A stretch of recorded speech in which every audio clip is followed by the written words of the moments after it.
Hello, good morning, जोहार, मैं संजय और आप देख रहे हैं न्यूज झारखंड। समय हो चला है झारखंड की खबरों को जानने का, उनसे अपडेट होने का। तो चलिए जानते हैं आज की झारखंड के 25 मुख्य बड़ी खबरों को। उससे पहले अगर आप न्यूज झारखंड चैनल पर नए हैं तो इस चैनल को सब्सक्राइब करके बेल आइकन प्रेस कर दीजिए, जिससे आपके पास झारखंड की हर एक छोटी बड़ी खबर का अपडेट आप तक पहुंचता रहे। तो चलिए शुरुआत करते हैं आज की पहली और महत्वपूर्ण बड़ी खबर से। झारखंड वासियों को बारिश से अभी नहीं मिलेगी राहत। 31 अगस्त तक वर्षा वज्रपात का येलो अलर्ट। झारखंड को अभी मानसून की बारिश से राहत मिलने वाली नहीं है। गरज चमक के साथ 31 अगस्त तक वर्षा वज्रपात की चेतावनी मौसम विभाग की ओर से दी गई है। मौसम विभाग ने येलो अलर्ट भी जारी कर दिया है। भारत मौसम विज्ञान विभाग के रांची स्थित मौसम केंद्र ने कहा है कि 26 से 28 अगस्त तक झारखंड में कहीं कहीं गर्जन और तेज हवाओं के साथ वज्रपात होने की संभावना है। मौसम विभाग ने झारखंड के लिए जारी मौसम की चेतावनी में कहा है 26 अगस्त, 27 अगस्त और 28 अगस्त को आंधी तूफान के साथ कहीं कहीं वर्षा और वज्रपात होगी। हवा की रफ्तार 30 से 40 किलोमीटर प्रति घंटा रहने की संभावना है। दैनिक मौसम पूर्व अनुमान में मौसम केंद्र ने कहा है कि मानसून टर्फ इस समय झारखंड से गुजर रहा है, जिसका असर आने वाले दिनों में यहां के मौसम पर दिखेगा।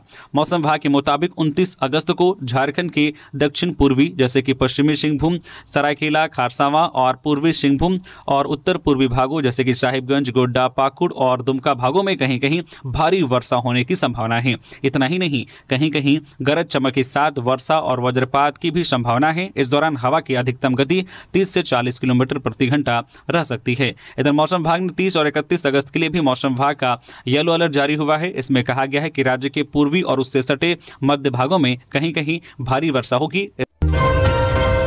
सूर्या हांसदा को आदिवासी मसीहा बताकर खेल खेल रही भाजपा।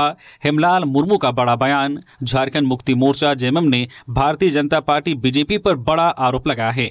पार्टी के प्रवक्ता हेमलाल मुर्मू ने प्रेस कॉन्फ्रेंस कर कहा है कि बीते कुछ दिनों से भाजपा जिस तरह सूर्या हांसदा को आदिवासी मसीहा के तौर पर पेश कर रही है, वह एक गलत और खतरनाक खेल है। मुर्मू ने कहा कि सूर्या हांसदा का आदिवासी होना किसी से छिपा नहीं है, लेकिन आदिवासी समाज के नाम पर भाजपा राजनीति कर रही है। उन्होंने तंज कसते हुए कहा है कि भाजपा को जमीन नहीं मिल रही, इसलिए वह सूर्या हांसदा के नाम को भुनाने की कोशिश कर रही है। जेएमएम प्रवक्ता ने आरोप लगाया है कि जिस शख्स के खिलाफ कई आपराधिक मामले दर्ज हैं, उसे भाजपा हीरो बनाने पर तुली हुई है। स्थानीय लोगों का हवाला देते हुए उन्होंने कहा है कि क्षेत्र के लोग अच्छी तरह से जानते हैं कि सूर्या हांसदा ने इलाके में खौफ फैलाया था।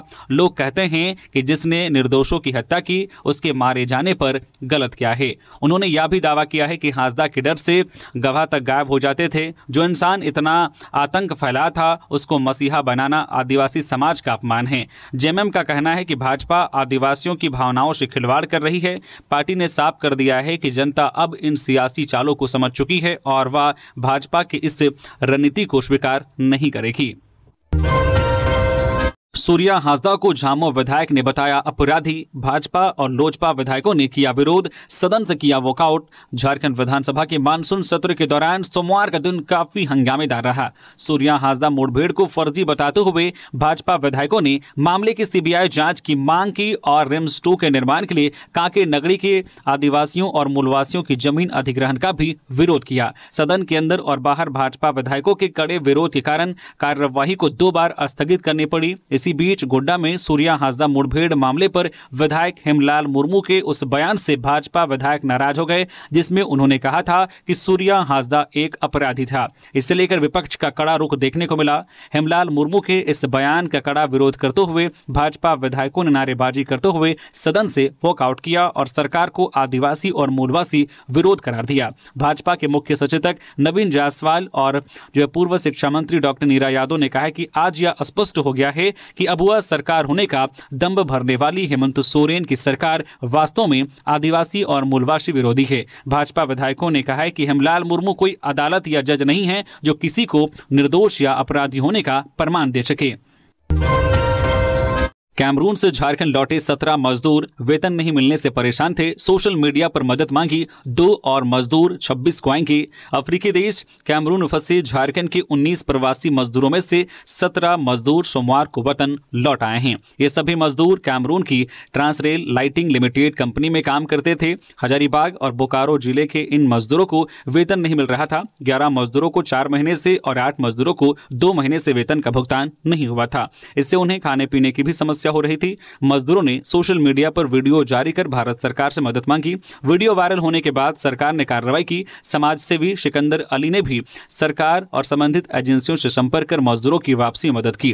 वापस लौटने वाले मजदूरों में हजारीबाग से आग्नू सोरेन, अशोक सोरेन, चेतलाल सोरेन, महेश मरांडी, रामजी मरांडी, लालचंद मुर्मू, बुधन मुर्मू, जिबलाल मांझी, छोटन बास्के और राजेंद्र किशकू लौटे हैं। वे बोकारो से प्रेम टुड्डू, सिबोन टुड्डू, सोमर बेसरा, पुरान टुड्डू, रामजी हांसदा, विरवा हांसदा और महेंद्र हांसदा वापस आए हैं। वही इधर फुलचंद मुर्मू जो नरकी हजारीबाग और बबलू सोरेन पोखरिया बोकारो के रहने वाले हैं, वो 26 अगस्त को लौटेंगे। इधर मजदूरों के परिजनों ने भारत सरकार, झारखंड सरकार, मीडिया और सिकंदर अली का आभार जताया है। 68% छात्र छात्राओं को नहीं मिली पोशाक की राशि, 31 अगस्त तक का अल्टीमेटम। झारखंड में 10वीं से 12वीं के 68% छात्र छात्राओं के खाते में पोशाक की राशि अब तक नहीं दी गई है। 7 जिले हजारीबाग, जामताड़ा, कोडरमा, लातेहार, पलामू, साहिबगंज और सरायकेला खारसावा ऐसे हैं जिन्होंने एक भी छात्र छात्रा को राशि देने संबंधित कोई रिपोर्ट अब तक नहीं दी है। स्कूली शिक्षा व साक्षरता विभाग ने इसे गंभीरता से लिया है। सभी जिलों को अल्टीमेटम दिया है कि 31 अगस्त तक बचे सभी छात्र छात्राओं के बैंक खाते में राशि ट्रांसफर की जाए, अन्यथा कार्रवाई की जाएगी। इस बाबत झारखंड शिक्षा परियोजना परिषद के शिक्षा परियोजना निदेशक शशि रंजन ने दिशा निर्देश जारी कर दिया है। एसपीडी शशि रंजन ने स्पष्ट किया है कि 10वीं से 12वीं के 10,72,800 छात्र छात्राओं में 3,40,129 छात्र छात्राओं के खाते में डीबीटी के माध्यम से राशि भेजी जा चुकी है। सभी बच्चों के बीच 14 अगस्त तक ही दे दी जानी थी, लेकिन कुछ जिलों को छोड़कर बाकी जिलों की कार्यशैली से यह लगता है कि यह पूर्णतः आदेश की अवहेलना है। 31 अगस्त तक 100% बच्चों के बीच डीबीटी से राशि नहीं दी गई तो अधिकारियों को स्पष्टीकरण का जवाब देना होगा। सोनारी में अवैध हथियार फैक्ट्री का पर्दाफाश, 1400 ग्राम गांजा, देसी पिस्टल और हथियार बनाने की मशीन जब्त, आरोपी फरार। पूर्वी सिंहभूम जिले के सोनारी थाना क्षेत्र में पुलिस ने अवैध हथियार निर्माण और गांजा कारोबार का भंडाफोड़ किया है। रविवार शाम को पुलिस अधीक्षक के नेतृत्व में विशेष टीम ने कार्रवाई की। टीम ने टुल्लू भट्टा में समीर सरदार और लखिंद्र सरदार के मकान और गोदाम पर छापेमारी की। यहां से पुलिस ने 1400 ग्राम गांजा और एक देसी पिस्टल बरामद की। साथ ही 11 जिंदा कारतूस, 2,41,600 रुपए नगद, सोने की चेन, कई मोबाइल फोन और एक आईपैड भी जब्त किया है। गोदाम से हथियार बनाने के उपकरण मिले हैं। इनमें lathe machine, milling machine, drilling machine और ग्राइंडर मशीन शामिल हैं। पिस्टल बनाने के औजार भी बरामद हुए हैं। छापेमारी के दौरान सभी आरोपी मौके से फरार हो गए। पुलिस ने सोनारी थाना में आर्म्स एक्ट की विभिन्न धाराओं और एनडीपीएस एक्ट के तहत मामला दर्ज किया है। मुख्यमंत्री हेमंत सोरेन ने स्मार्ट सिटी स्थित निर्माणाधीन कन्वेंशन सेंटर का किया निरीक्षण। मुख्यमंत्री हेमंत सोरेन ने सोमवार को रांची के धुरवा स्थित स्मार्ट सिटी परियोजना के तहत निर्माणाधीन कन्वेंशन सेंटर का स्थल निरीक्षण किया। इस दौरान उन्होंने संबंधित अधिकारियों से परियोजना की वर्तमान स्थिति और भविष्य की संभावनाओं को लेकर जानकारी ली। निरीक्षण के दौरान अधिकारियों ने बताया है कि वर्ष 2018 में इस कन्वेंशन सेंटर का निर्माण कार्य शुरू किया गया था, लेकिन बाद में परियोजना को बीच में ही बंद कर दिया गया।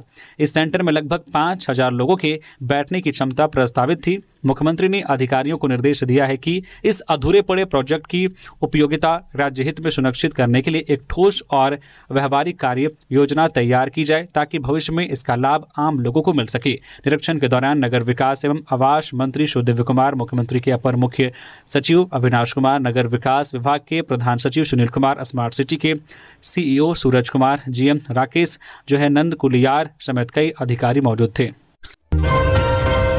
कोडरमा के चक डैम में डूबा किसान, नहाने के दौरान हुआ हादसा, काफी खोजबीन के बाद बाहर निकाला गया शव।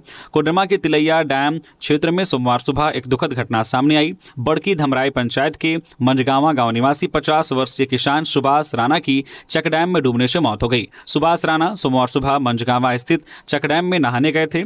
नहाते समय वे डैम की गहराई में चले गए और बाहर नहीं आ सके। आसपास मौजूद लोगों ने उनके घर में सूचना दी। काफी खोजबीन के बाद उनका शव बाहर निकाला गया। घटना की सूचना तिलैया डैम पुलिस को दी गई। हालांकि पुलिस के पहुंचने से पहले ही परिजनों ने सुभाष राणा का अंतिम संस्कार कर दिया। सूर्या हांसदा के परिजनों से चंपाई सोरेन ने की मुलाकात, सीबीआई जांच को बताया जरूरी। भाजपा नेता और पूर्व मुख्यमंत्री चंपाई सोरेन गोड्डा के ललमटिया स्थित डकैता गांव पहुंचे और मुठभेड़ में मारे गए सूर्या नारायण हांसदा के परिजनों से मुलाकात की। उन्होंने कहा कि आदिवासियों के अधिकार और अवैध खनन जैसे मुद्दों को लेकर आवाज उठाने वाले युवक सूर्या को पुलिस ने फर्जी मुठभेड़ में मार डाला। वह इस मामले की सीबीआई जांच की मांग करते हैं। उन्होंने कहा कि सूर्या हांसदा गरीबों की आवाज थे। वह बच्चों को मुफ्त में पढ़ाते थे। अदालत ने उन्हें 14 मामलों में बरी कर दिया था। उनके स्कूल के बच्चे सीबीआई जांच की मांग कर रहे हैं। हम भी सीबीआई जांच के लिए प्रयास करेंगे ताकि दोषियों पर कार्रवाई हो सके। उन्होंने यह भी कहा है कि सूर्या झारखंड के एक आंदोलनकारी की तरह थे जिन पर कई मामले दर्ज हैं। वह खुद एक आंदोलनकारी थे। कई लोगों के खिलाफ गोली चलाने का वारंट जारी है। उन्होंने वर्तमान सरकार पर हमला बोलते हुए कहा है कि इस सरकार में आदिवासियों और मूलवासियों की आवाज को दबाया जा रहा है। धनबाद की बागमारा में अपराधियों ने कोयला कारोबारी को मारी गोली, हालत नाजुक। बीसीसीएल बरोरा एरिया के बागमारा स्थित डुमरा एरिया ऑफिस के समीप सोमवार को अपराधियों ने फायरिंग की। 3 बाइक से आए अपराधियों ने मांद्रा के पूर्व मुखिया पति शाह कोयला कारोबारी शंकर बेलदार पर अंधाधुंध फायरिंग कर गंभीर रूप से घायल कर दिया। घटना के बाद समर्थक उन्हें आनन फानन में धनबाद के एक निजी अस्पताल में भर्ती कराया। डॉक्टरों के मुताबिक 2 गोली उनके पैर में और 1 गोली कमर में लगी है। उनकी हालत नाजुक बनी हुई है। डॉक्टरों की टीम लगातार इलाज में जुटी है।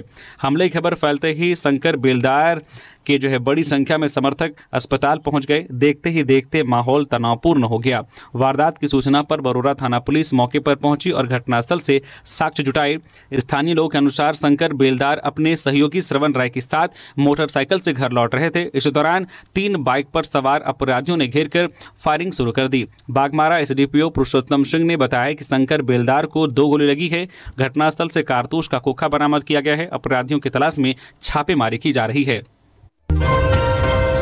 जमीन दलालों को फायदा पहुंचाने के लिए भाजपा कर रही है रिम्स 2 का विरोध, डॉक्टर इरफान अंसारी। राज्य के स्वास्थ्य मंत्री डॉक्टर इरफान अंसारी ने रिम्स 2 को लेकर रविवार को हुए जबरदस्त विरोध को प्रायोजित करार दिया है।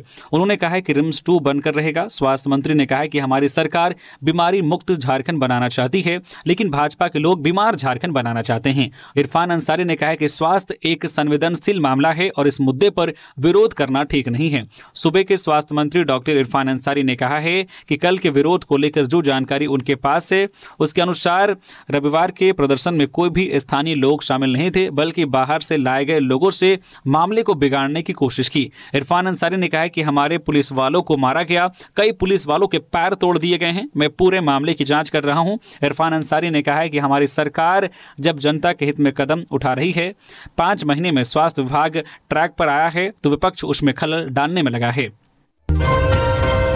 इरफान अंसारी के भाड़े का आंदोलन बयान पर आजसू का पलटवार, कहा भाड़े की भीड़ जुटाने खुद जाते हैं बिहार।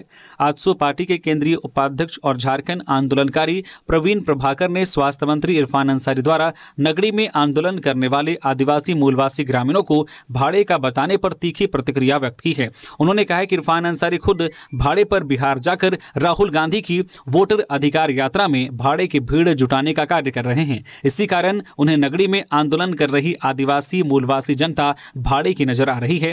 उन्होंने आगे कहा कि रिम्स 2 नगरी में बनने का पुनः बयान देकर स्वास्थ्य मंत्री ने आंदोलनकारी आदिवासी मूलवासी जनता और गुरुजी शिबू सोरेन का अपमान किया है, क्योंकि गुरुजी ने स्वयं ग्रामीणों को खेत जोतने को कहा था। राज्य सरकार चुन चुन कर वही कार्य कर रही है जिसका विरोध हमेशा दिशोम गुरु शिबू सोरेन ने किया था। इरफान अंसारी को जानकारी होनी चाहिए कि इस नगरी की जमीन बचाने के लिए शिबू सोरेन ने आंदोलन किया था, लेकिन इरफान और उनकी कांग्रेस पार्टी गुरुजी के द्वारा किए गए आंदोलन के विपरीत कार्य करके गुरुजी का अपमान कर रही है। झारखंड के पूर्व शिक्षा मंत्री रामदास सोरेन के श्राद्ध क्रम की क्या है तैयारी। सीएम हेमंत सोरेन 29 अगस्त को पहुंचेंगे घोड़ा बांधा। जमशेदपुर के घोड़ा बांधा में झारखंड के पूर्व शिक्षा मंत्री दिवंगत रामदास सोरेन के श्राद्ध क्रम को लेकर बड़े पैमाने पर तैयारी की जा रही है। 29 अगस्त को श्राद्ध क्रम में झारखंड के मुख्यमंत्री हेमंत सोरेन शामिल होंगे। मुख्यमंत्री के साथ साथ प्रदेश सरकार के कई मंत्री, विधायक और पार्टी के वरिष्ठ नेता भी इस अवसर पर शामिल होंगे। रामदास सोरेन झारखंड मुक्ति मोर्चा के वरिष्ठ नेता रहे हैं और कोल्हान क्षेत्र में उनकी राजनीतिक पकड़ और जनसंपर्क काफी मजबूत था। वह न केवल पार्टी के भीतर बल्कि आम जनता के बीच भी लोकप्रिय चेहरे के रूप में जाने जाते थे। यही वजह है कि उनके श्राद्ध क्रम समारोह में राज्य भर से लोग जुटेंगे। श्राद्ध क्रम को देखते हुए परिजनों और कार्यकर्ताओं ने मैदान, घर सहित विभिन्न व्यवस्था को सुव्यवस्थित बनाने की रूपरेखा तैयार की है। मुख्यमंत्री के आगमन को लेकर कंपुटा मैदान में अस्थायी हेलीपैड बनाया जा रहा है। हालांकि जिला प्रशासन की ओर से अब तक आधिकारिक तौर पर इस कार्यक्रम की पुष्टि नहीं की गई है, लेकिन सुरक्षा और यातायात व्यवस्था को लेकर अधिकारियों और पुलिस प्रशासन की गतिविधियां तेज हो गई है। रामदास सोरेन के श्रद्धांजलि कार्यक्रम में झारखंड ही नहीं बल्कि पड़ोसी राज्यों ओडिशा और पश्चिम बंगाल से भी बड़ी संख्या में कार्यकर्ताओं और नेताओं के पहुंचने की संभावना है। इधर रामदास सोरेन के सुपुत्र आज मंगलवार की देर शाम को रजरप्पा जो तुपुनई घाट के लिए निकलेंगे। बुधवार यानी 27 अगस्त की सुबह वे तुपुनई घाट में पारंपरिक रीति रिवाज से रामदास सोरेन की अस्थि का विसर्जन करेंगे। हरतालिका तीज व्रत आज महिलाएं दिन भर निर्जला और निराहार रहेंगी। हरतालिका तीज व्रत आज मंगलवार को है। इस व्रत का पारण कल बुधवार को होगा। सोमवार को तीज व्रत करने वाली सुहागिन महिलाओं ने नहाय खाए का अनुष्ठान किया। आज मंगलवार को दिन भर निर्जला और निराहार रहेंगी। रात में भगवान की पूजा होगी। महिलाएं अखंड सौभाग्य, पति की लंबी आयु, अच्छी सेहत, सुखी दाम्पत्य जीवन के लिए व्रत रखेंगी। इस व्रत में महिलाएं निर्जला व्रत रखते हुए भगवान शिव और माता पार्वती की विधिवत पूजा करती हैं। गुमला में NHAI के बाईपास सड़क निर्माण का लोग लगातार कर रहे विरोध। डीसी से मुलाकात कर दर्ज की आपत्ति। गुमला जिला में भारतमाला प्रोजेक्ट के तहत NHAI द्वारा बनाए जाने वाले बाईपास सड़क का लोगों द्वारा लगातार विरोध किया जा रहा है। इसी क्रम में सोमवार को ग्रामीणों ने डीसी प्रेरणा दीक्षित से मिलकर अपना विरोध दर्ज किया। गुमला शहर के बाहर रांची गुमला सड़क के भरदा के समीप से यह सड़क बनने का प्रस्ताव है, जो छत्तीसगढ़ के संख नदी के समीप जाकर जुटेगी। इस सड़क का निर्माण पूरी तरह से खेतीहर जमीन के ऊपर होना है, जिसको लेकर ग्रामीणों का लगातार विरोध जारी है। ग्रामीणों का कहना है कि पहले से मौजूद सड़क को ही छोड़कर सड़क का निर्माण करवाया जाए ताकि उनकी खेती योग्य जमीन बच पाए। ग्रामीणों ने कहा है कि जब उनकी खेती योग्य जमीन चली जाएगी तो उनका पेट कैसे चलेगा। ग्रामीणों ने बताया कि इस मामले को लेकर उन्होंने स्थानीय विधायक और सांसद से मुलाकात की, लेकिन किसी ने उनकी बात नहीं सुनी। इसके बाद वे विधायक जयराम महतो से मिले, जिनके कहने पर वे डीसी से मिलने पहुंचे थे। हालांकि डीसी से मुलाकात के बाद भी लोगों ने अपना आक्रोश व्यक्त किया। लोहरदगा में शिक्षिका ने मासूम छात्र को बेरहमी से पीटा। सीएम के निर्देश पर स्कूल कार्यालय सिल।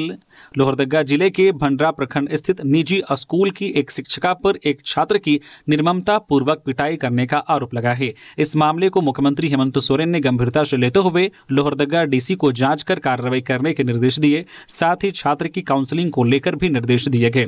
इसके तहत डीसी द्वारा एक टीम गठित की गई, जिसमें बाल संरक्षण पदाधिकारी वीरेंद्र कुमार, जिला शिक्षा अधीक्षक अभिजीत कुमार, भंडरा अंचल अधिकारी दुर्गा कुमार और भंडरा थाना प्रभारी अरविंद कुमार को शामिल किया गया।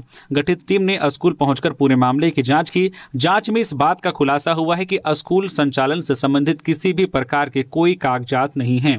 इसके बाद भी छात्रावास चलाया जा रहा है, जिसमें बड़ी संख्या में बच्चे भी मौजूद हैं। मामले को गंभीरता से देखने के बाद जांच टीम ने तत्काल स्कूल के कार्यालय को सील कर दिया है। साथ ही छात्रावास में रह रहे बच्चों को वापस घर भेज दिया। इस दौरान पीड़ित बच्चे समेत छात्रावास में रह रहे बच्चों से पूछताछ भी की गई। पूरे मामले की रिपोर्ट लोहरदगा डीसी को दी जाएगी।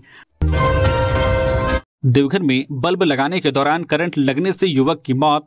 देवघर जिले के सारवा थाना क्षेत्र में करंट लगने से एक युवक की मौत हो गई। घटना सुडियाडी गांव की बताई जाती है। मृत युवक की पहचान गांव के अवलेश झा के रूप में हुई है। परिजनों का इधर रो रो कर बुरा हाल है। मृतक अवलेश झा के भाई ने बताया कि गांव में मनसा पूजा की तैयारी चल रही थी, जिसमें सभी लोग व्यस्त थे। अवलेश घर में बल्ब लगा रहा था, तभी वह करंट की चपेट में आकर गिर गया।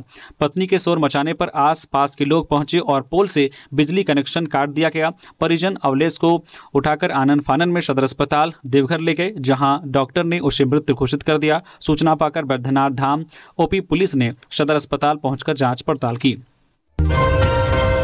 संविधान संशोधन पर सीएम हेमंत सोरेन का बड़ा बयान, नीतियां देश को मुश्किल दौर में ले जा रही। झारखंड के मुख्यमंत्री हेमंत सोरेन ने सोमवार को केंद्र सरकार पर सीधा हमला बोला। मीडिया से बातचीत के दौरान उन्होंने कहा कि जिस तरह से संविधान में संशोधन किए जा रहे हैं वह बेहद चिंताजनक है।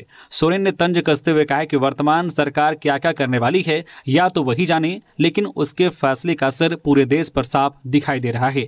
मुख्यमंत्री ने आगे कहा कि पिछले कुछ वर्षों में देश को एक विचित्र स्थिति में धकेल दिया गया है। जनता को बड़े बड़े सपने दिखाए जाते हैं, भाषणों में देश को आगे बढ़ाने और मजबूत करने की बात कही जाती है, लेकिन हकीकत इससे बिल्कुल उलट है। असल में काम ऐसे हो रहे हैं जिससे देश कमजोर हो रहा है और आने वाली पीढ़ियों पर संकट बढ़ रहा है। उन्होंने कहा है कि सरकार का कर्तव्य देश को मजबूत करना और जनता का विश्वास जीतना होना चाहिए, लेकिन मौजूदा हालत इस बात की गवाही दे रहा है कि नीतियां देश को मुश्किल दौरे में ले जा रही है। सोरेन ने चेतावनी भरे अंदाज में कहा है कि अगर यही स्थिति रही तो आने वाले समय में देश के सामने गहरी चुनौतियां खड़ी होंगी। धनबाद के झरिया में वाहन चोर गिरोह के 3 सदस्य गिरफ्तार, चोरी की 3 बाइक बरामद। झरिया में सक्रिय वाहन चोर गिरोह के खिलाफ पुलिस ने बड़ी कार्रवाई की है। पुलिस ने गिरोह के 3 सदस्यों को गिरफ्तार किया है। उनके पास से चोरी की 3 बाइक बरामद की गई है। यह जानकारी सिंदरी डीएसपी आशुतोष कुमार सत्यम ने सोमवार को झरिया थाना में प्रेस वार्ता में दी। उन्होंने बताया कि 21 अगस्त को झरिया के मातृ सदर अस्पताल के पास से एक ग्लैमर बाइक की चोरी हो गई थी। पीड़ित परिवार अहमद की लिखित शिकायत के बाद थाना प्रभारी शशि रंजन के नेतृत्व में विशेष छापेमारी दल का गठन किया गया। छापेमारी दल ने तकनीकी इनपुट और सीसीटीवी फुटेज के आधार पर छापेमारी कर गिरोह के 3 सक्रिय सदस्यों को गिरफ्तार कर लिया। उनकी निशानदेही पर चोरी की गई ग्लैमर और अन्य 2 बाइक भी जब्त की गई है। पकड़े गए आरोपियों में याकिब खान, सद्दाम हुसैन व मोहम्मद जाबिर शामिल हैं। तीनों बलियापुर क्षेत्र के रहने वाले हैं। मानसून सत्र, विपक्ष का बहिष्कार, प्रथम अनुपूरक पास। वित्त मंत्री ने कहा, हमारा वित्तीय प्रबंधन बहुत मजबूत, पैसे की कोई कमी नहीं। सोमवार को विपक्ष के बहिष्कार के बीच 4296 करोड़ रुपए का प्रथम अनुपूरक बजट विधानसभा से पास हो गया।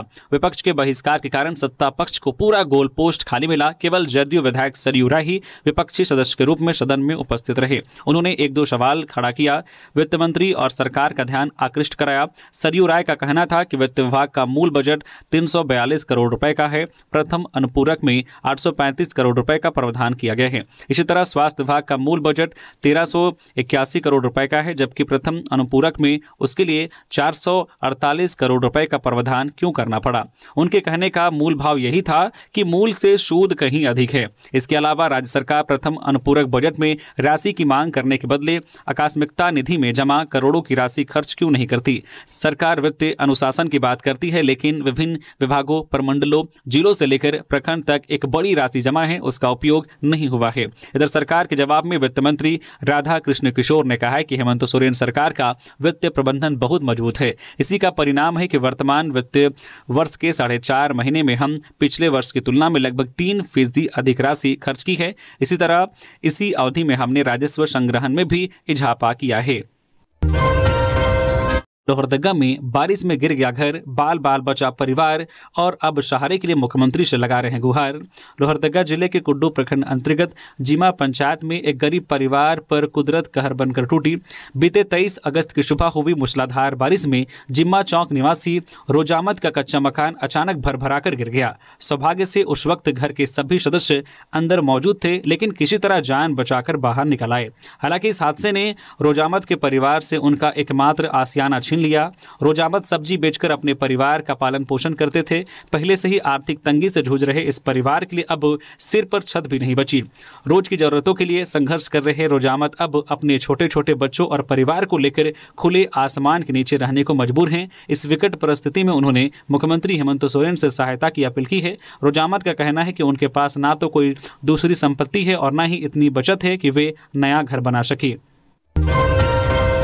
बोकारो स्टील सिटी में आवास बचाओ संघर्ष समिति का धरना, सेक्टर 12 के जर्जर क्वार्टरों की मरम्मत और वैकल्पिक आवास की मांग। बोकारो स्टील सिटी के नगर सेवा भवन के सामने आवास बचाओ संघर्ष समिति ने एक दिवसीय शांतिपूर्ण धरना प्रदर्शन किया। सेक्टर 12 के जर्जर क्वार्टरों की समस्या को लेकर आयोजित इस धरने में स्थानीय कर्मचारी, सेवानिवृत्त कर्मचारी, विधवाएं और प्रभावित परिवारों ने हिस्सा लिया। प्रदर्शनकारियों ने सेक्टर 12 के क्वार्टरों की तत्काल मरम्मत और वैकल्पिक आवास की मांग की। समिति के संयोजक ने बताया कि 5 महीने बीत जाने के बाद भी प्रबंधन की तरफ से कोई कार्रवाई नहीं हुई है। एनबीसीसी को दिया गया ठेका सिर्फ दिखावा साबित हुआ है। सेक्टर 12 के निवासी रिश्ती छतों और दरकती दीवारों के बीच रहने को मजबूर हैं। बोकारो में गणेश चतुर्थी की तैयारियां, 97 फीट का पंडाल और 26 फीट की प्रतिमा। 27 अगस्त से शुरू होगा महोत्सव। बोकारो के सेक्टर 4 में गणेश मंडली व्यापारी संघ द्वारा आयोजित गणेश चतुर्थी महोत्सव 27 अगस्त से 2 सितंबर तक चलेगा। इस वर्ष पंडाल का निर्माण वृंदावन के चंद्रदेव मंदिर की तर्ज पर किया जा रहा है। पंडाल की ऊंचाई 97 फीट होगी। इसमें 26 फीट ऊंची गणेश प्रतिमा स्थापित की जाएगी। पंडाल को विशेष लेजर और मैकेनिकल लाइट्स से सजाया जा रहा है। महोत्सव में इलाहाबाद से विशेष झांकी आएंगी। भक्तों के लिए खीर, खिचड़ी और मिष्ठान प्रसाद की व्यवस्था की गई है। बच्चों के लिए झूले और आधुनिक झूमर लगाए जा रहे हैं। प्रतिदिन सुबह 9 बजे गणपति पूजा और शाम 7 बजे आरती होगी। महोत्सव में कई गण्यमान्य अतिथि शिरकत करेंगे। 27 अगस्त को सांसद धुलू महतो और बीएसएल के सीईओ बीके तिवारी कार्यक्रम में शामिल होंगे। 28 अगस्त को विधायक कुमार जयमंगल सिंह, उपायुक्त और एसपी आएंगे। चतरा में डूबने से बुजुर्ग की मौत। 2 दिन पूर्व लीलाजन नदी में तेज धार में बह गए थे। गांव जाते वक्त हुआ था हादसा। चतरा जिले में लगातार बारिश और बाढ़ से स्थिति गंभीर बनी हुई है। लीलाजन नदी में बहने से एक बुजुर्ग की जान चली गई। मृतक की पहचान कनगुरवा गांव निवासी 65 वर्षीय कृष्ण यादव के रूप में हुई है। शनिवार की शाम को कृष्ण यादव कनगुरवा से अपने मूल गांव घंगरी जा रहे थे। कर्मा के पास लीलाजन नदी में तेज बहाव के कारण वे बह गए। परिजन और ग्रामीण लगातार उनकी तलाश कर रहे थे। सोमवार सुबह उरैली गांव के कुछ लोगों ने नदी में नहाते समय एक शव देखा। उन्होंने तुरंत स्थानीय पुलिस और परिजनों को सूचित किया। शव की पहचान कृष्ण यादव के रूप में की गई। एकलव्य मॉडल स्कूल में अस्थायी शिक्षक भर्ती विवाद, चयन प्रक्रिया से नाराज उम्मीदवारों का धरना, दिव्यांग आवेदक भी परेशान। पश्चिमी सिंहभूम में एकलव्य मॉडल आवासीय विद्यालय में अस्थायी शिक्षकों की नियुक्ति प्रक्रिया को लेकर विवाद खड़ा हो गया है। स्थानीय उम्मीदवारों ने चयन प्रक्रिया पर सवाल उठाए हैं। वेबसाइट पर जारी सूची में कई खामियां सामने आई है। सूची में प्रखंड का नाम नहीं दिया गया है। उम्मीदवारों का कहना है कि आयु को नजरअंदाज कर प्रतिशत को प्राथमिकता दी गई है। यह नियम आवेदन सूचना में नहीं था। पीजी, बीएड, सीटेट और जेटेट को एक ही कॉलम में रखा गया है। इससे अनुभवी उम्मीदवार चयन प्रक्रिया से बाहर हो गए हैं। आवेदन में अनुभव का कॉलम था, लेकिन स्कोर में इसे नहीं जोड़ा गया। दिव्यांग वर्ग की उम्मीदवार जो है प्रियंका कुंकल ने बताया है कि उन्होंने बीएड किया है, लेकिन दिव्यांग वर्ग के लिए आरक्षण का प्रावधान नहीं है। उनका कहना है कि उनके साथ अन्याय हुआ है। गुमला में चोरी का आरोपी गिरफ्तार। पुलिस ने 27 चांदी के सिक्के समेत कई जेवर किया बरामद। आरोपी पहले भी जा चुका है जेल। गुमला पुलिस ने चोरी के एक मामले में 19 वर्षीय मोहित कुमार राम को गिरफ्तार किया है। आरोपी को रविवार की रात अंबेडकर नगर हरिजन मोहल्ला स्थित उसके घर से पकड़ा गया। एसडीपीओ सुरेश प्रसाद के अनुसार 23 अगस्त को हरिजन मोहल्ला निवासी इसरत खातून के घर से जेवरात चोरी हुए थे। पीड़िता की शिकायत पर गुमला थाने में बीएनएस की धारा 331(4), 305(a) के तहत मामला दर्ज किया गया था। पुलिस ने आरोपी के पास से कई कीमती सामान बरामद किए हैं। इनमें 27 चांदी के सिक्के, 1 जोड़ा चांदी की पायल, 1 जोड़ा सोने का झुमका और 3 सोने की अंगूठियां शामिल हैं। इसके अलावा 1 सोने का सिंदूर डिब्बा, उर्दू अंकित चांदी का सिक्का, 1 रियल सिक्का और शुभ ज्वेलर्स का एक छोटा बैग भी मिला है। एसडीपीओ ने बताया है कि मोहित का आपराधिक रिकॉर्ड पहले से है। पिठोरिया और गुमला थाने में उनके खिलाफ पहले से मामले दर्ज हैं और वह जेल भी जा चुका है। दिसोम गुरु को भारत रत्न के लिए राष्ट्रीय युवा शक्ति का ऐतिहासिक पैदल मार्च और वृक्षारोपण अभियान।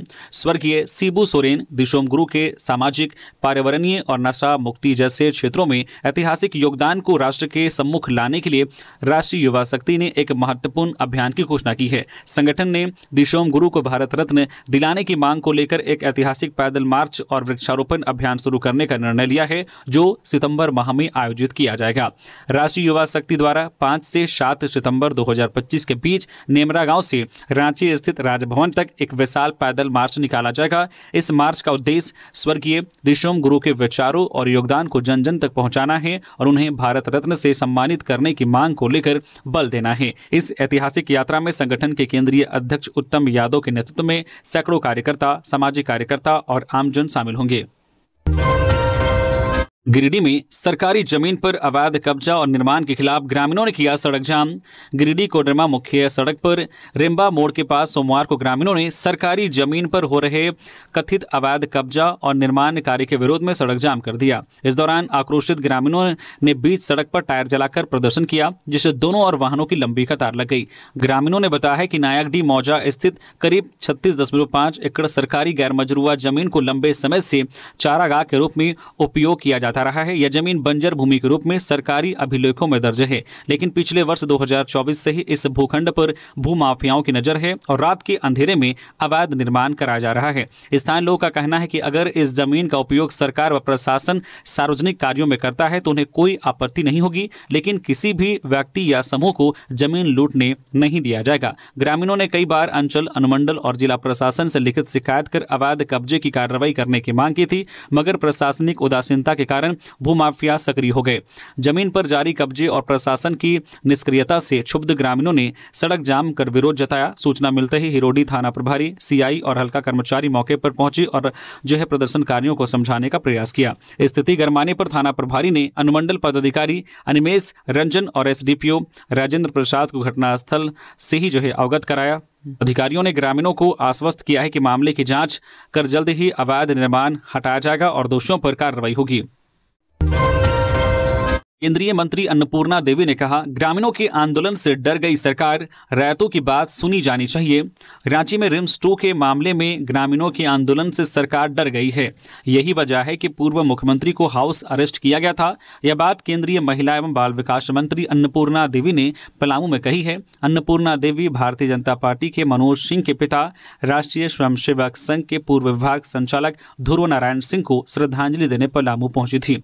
ध्रुव नारायण सिंह का कुछ दिन पहले निधन हो गया था। इसी दौरान मीडिया से बातचीत करते हुए केंद्रीय मंत्री अन्नपूर्णा देवी ने कहा कि झारखंड सरकार के पास कोई भी कंस्ट्रक्टिव काम के लिए विजन नहीं है। ग्रामीण एवं भारतीय जनता पार्टी की तरफ से लोकतांत्रिक तरीके से विरोध प्रदर्शन हो रहा था, लेकिन जिस तरह से जल जंगल जमीन की बात करने वाली सरकार ने कार्रवाई की है, यह बताता है कि सरकार डर गई है। रिम्स 2 के मामले में निश्चित रूप से रैयतों की बात सुनी जानी चाहिए। कई इलाके में ऐसी बंजर जमीन पड़ी है जहां खेती नहीं हो रही है। सरकार उस जमीन पर भी निर्माण कार्य कर सकती है। मुख्यमंत्री हेमंत सोरेन ने बाबा बैद्यनाथ ज्योतिर्लिंग देवघर पुस्तक का किया लोकार्पण। मुख्यमंत्री हेमंत सोरेन एवं विधायक कल्पना सोरेन ने सोमवार को झारखंड विधानसभा में महाधिवक्ता राजीव रंजन द्वारा लिखित पुस्तक बाबा बैद्यनाथ ज्योतिर्लिंग Deoghar a touch of the divine, दिव्यता का स्पर्श पुस्तक का विधिवत लोकार्पण किया। मौके पर मुख्यमंत्री हेमंत सोरेन ने महाधिवक्ता राजीव रंजन को अपनी ओर से हार्दिक बधाई एवं शुभकामनाएं दी। इस पुस्तक में बैद्यनाथ ज्योतिर्लिंग की ऐतिहासिकता, प्राचीनता, पौराणिकता, धार्मिक आस्था सहित सांस्कृतिक तथा वैधानिक तत्वों पर चर्चा की गई है। पुस्तक के लोकार्पण अवसर पर मुख्यमंत्री के अपर मुख्य सचिव अविनाश कुमार, महाधिवक्ता राजीव रंजन सचिव अरवा राजकमल, मुख्यमंत्री के वरीय आप्त सचिव सुनील श्रीवास्तव, अपर महाधिवक्ता अच्युत केशव, राजकीय अधिवक्ता मनोज कुमार उपस्थित थे। तो ये थी झारखंड की टॉप बड़ी खबरें। इसी तरह से झारखंड की हर एक छोटी बड़ी खबर देखने के लिए प्लीज न्यूज झारखंड चैनल को सब्सक्राइब करके बेल आइकन प्रेस कर दीजिए, जिससे आपके पास झारखंड की हर एक छोटी बड़ी खबर का अपडेट आप तक पहुंचता रहे। तो अभी के लिए बस इतना ही, हमें दीजिए इजाजत, फिर मिलते हैं नेक्स्ट खबरों के साथ। धन्यवाद।